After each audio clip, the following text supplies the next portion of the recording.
The exhaust fan in your bathroom removes moisture that can cause mold and removes smells. Now it's best if it can run for a while and then shut off automatically. Today I'm going to show you how to upgrade a regular switch to a timer switch, like this one from Leviton. Before starting on any electrical work, make sure you have shut off the breaker or breakers for all the devices in the device box. Now, often a fan is located in the same box as a light, but it's not always the case that these two are on the same circuit. So shut off the breakers for all of the circuits in the device box before you start. Start by removing the cover plate.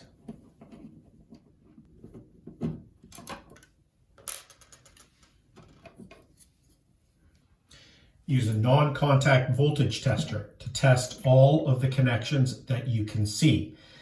If you can't see the connections, then remove the devices slowly from the device box and test those connections.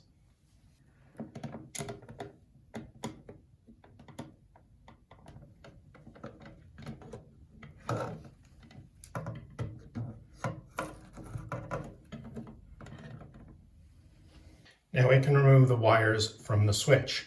Now typically there are two black wires, one is line and one is load, and we'll remove both of them. Sometimes if it's a newer style switch, you'll have these plates and the wire has just gone underneath the plate. You can remove it. On other style switches, you may have a J-hook that wraps around the terminal screw. Then there's also, in newer switches, there's also a ground screw, and we have to remove that ground wire from the ground screw. In an older switch, you may not have a ground screw, so you would not have a ground wire. The Leviton switch has two black wires, and it doesn't matter which one you hook up to the line and which one you hook up to the load, so that makes it easier. It has a green ground wire, and it has a white wire. So if there is a neutral wire in the device box, then you're going to have to find those neutral wires and connect this. Often that means we're going to have to remove any other devices in the device box. Chances are those white neutral wires are connected to each other and in the back of the box. One of the nice things about this Leviton timer is that if you do not have a white neutral wire in the box because your wiring is a switch loop, you can still use this timer because it only requires as a minimum the line and the load black wires and the ground wire. But if you do have that white neutral wire, always connect it. If your switch did not have a ground wire attached, then you're going to have to attach a ground wire pigtail either to the ground wires of the metal box or to a wire nut or a WAGO connector that has grounds, which is what I had to do here. Here is the connector for our white wire, so that's where we're going to attach the white wire of our timer switch. Now we can start attaching each of the wires. So I'll start with my ground wire. These are stranded wires on the timer switch. So I'll make sure they're twisted together. And then for the ground wire, I'm going to wrap this stranded wire around the solid wire. Then I'm going to use one of the wire nuts that they supply and twist it on. What I'm wanting to feel is I'm wanting to feel the ground wire from the switch twist as I'm twisting on, which I can start to see it. And then I'm going to do a pull test to make sure it's solidly in there. Now I can put that, I'll put that back in the box. Next, I'm going to connect the white wire. So I'm going to remove, again, the protector there, twist these, and I'm going to take off the wire nut. I'm going to remove this green sleeve, and I'm going to wrap the stranded white wire from the timer switch around the white wires that are there. And then I'm going to make sure I've got a big enough wire nut for all of these wires. And then I'll twist that on until it's tight.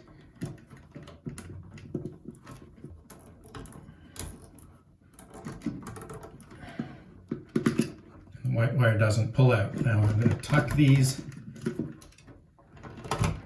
again into the box. We'll finalize that in a little bit.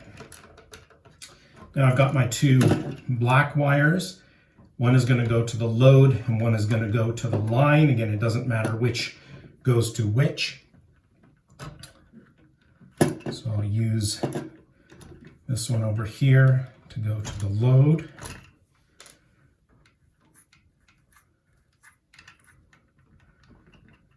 Again, twist that around.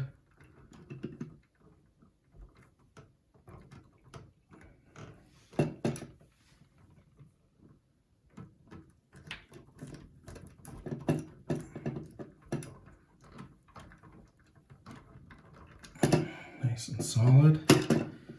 And our final black wire here.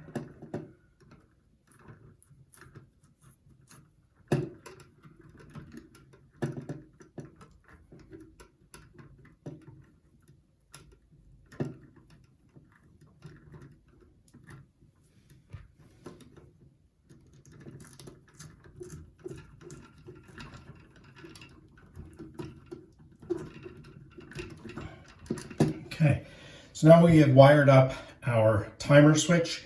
We can go and get all of the wire nuts and the connections pushed into the back of the box. This box in particular has not only the timer switch and all of its wire nuts, but also the dimmer switch for the lights here. So sometimes you have to be careful, make sure that when you're pushing things in, you're not pulling something out or opening up a connector from a WAGO connector, and make sure you've got them in the right orientation so that the numbers here on the timer are the correct direction.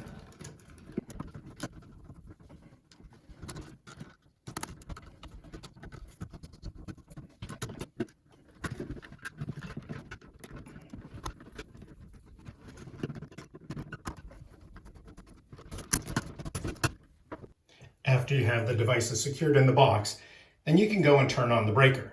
Now, notice that after I turn on the breaker, the timer switch is going to go through a startup routine. The instructions tell you this, and you have to wait until the lights properly come on before you can use or test the switch.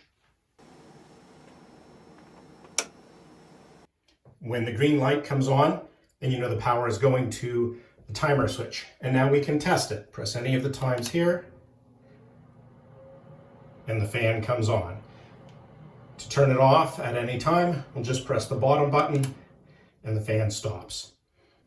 Now that we know everything is working, the final step is to reattach the cover plate.